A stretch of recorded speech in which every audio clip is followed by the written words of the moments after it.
I'm going to read a chapter, one of the last chapters of this novel, Season of Ash. I have to read from my laptop because the book is going to be published next week. So, this is a novel about the end of the 20th century, the end of the Soviet Union, and it is a novel about 5 women, some American, some Russian, who deal with the great changes during the last decades of the 20th century. I'm going to read a chapter about one of my favorite characters of this book, Oksana. Oksana is a Russian girl, a very young Russian girl, who is the daughter of one of the main characters of the book, 2 Soviet biologists that after being very well known in the Soviet Union became dissidents. And after that, after the fall of the Berlin Union, his father, the father of Oksana, becomes an advisor to Boris Yeltsin and becomes one of the oligarchs in the Soviet Union. So Oksana didn't understand the world at the time of the Soviet Union, and she doesn't understand the world after the fall of the Russian communism. So she decides to write poetry, to compose songs with lyrics from the best well-known poets of the Russian poets of the time, especially Anna Akhmatova. And after that, she decides to go to Vladivostok in the Russian Far East. So I'm going to read a chapter about Oksana in Vladivostok. The title of the chapter is Requiem. You have to forgive my heavy Spanish accent and to imagine that it's a heavy Russian accent.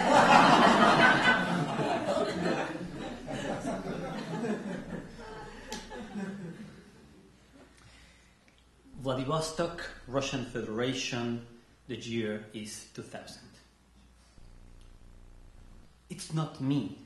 It's some other girl who's suffering, Oksana told herself when she opened her eyes.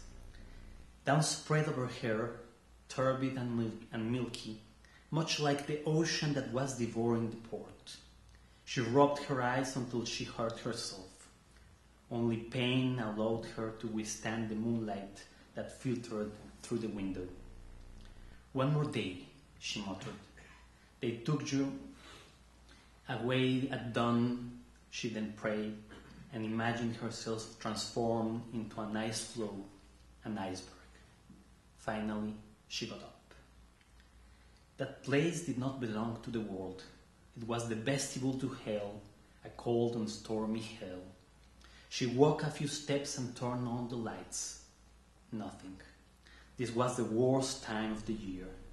In midwinter, her neighborhood only had electricity and heat 3 or 4 hours a day, and the temperature barely got above 0. She could not understand how the old people of Vladivostok, the ghost port, did not freeze to death in their houses. What insane strength, the Russian soul, kept them from dying in winter.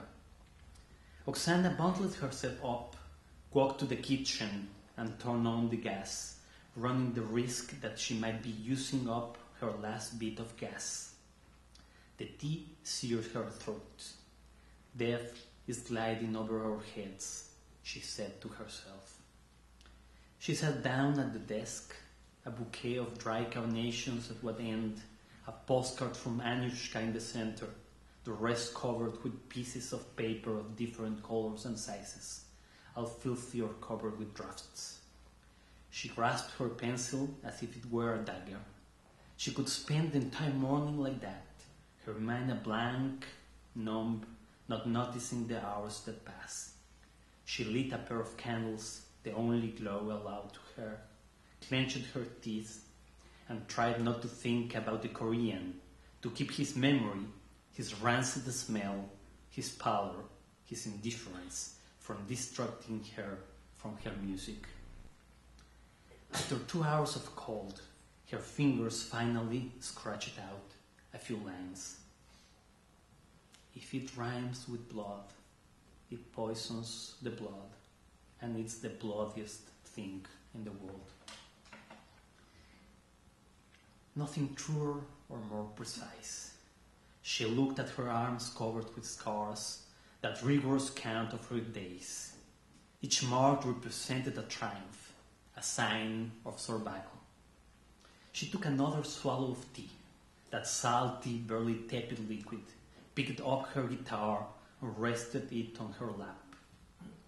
She strummed the strings with the same precision she used to still her skin. For her, music was another kind of tears. The sounds shook the half-light. She tried the same notes again and again, the same chords, the same dissonances. If it rhymes with blood.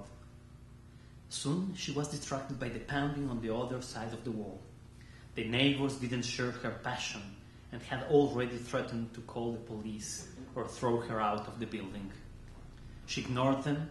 That grimy 10th floor apartment of Chateauvinga Street had been her home for 4 years. Her fingers again draw a senseless calligraphy. What's lurking in the mirror? Pain. What's moving around behind the wall? Calamity.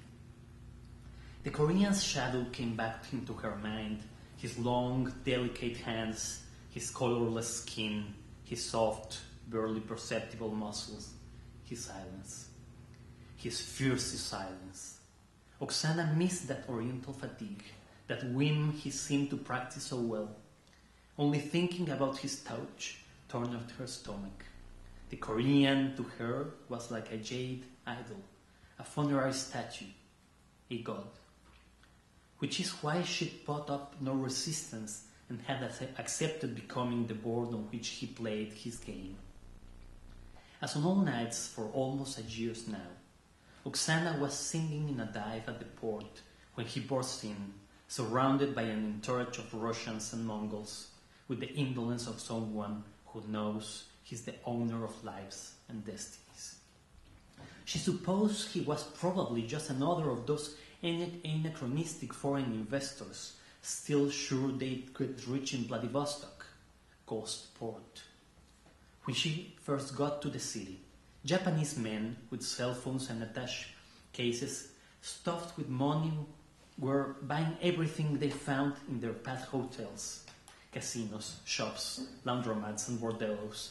But after a few years of war, they were whipped out by the Vorivzagoni, the local mafiosi. And the dream of transforming the far Russian East into a new Hong Kong vanished like mist. From that time on, only a few Chinese and Koreans with no memory or scruples dared to walk in streets protected by guerrillas armed by the teeth.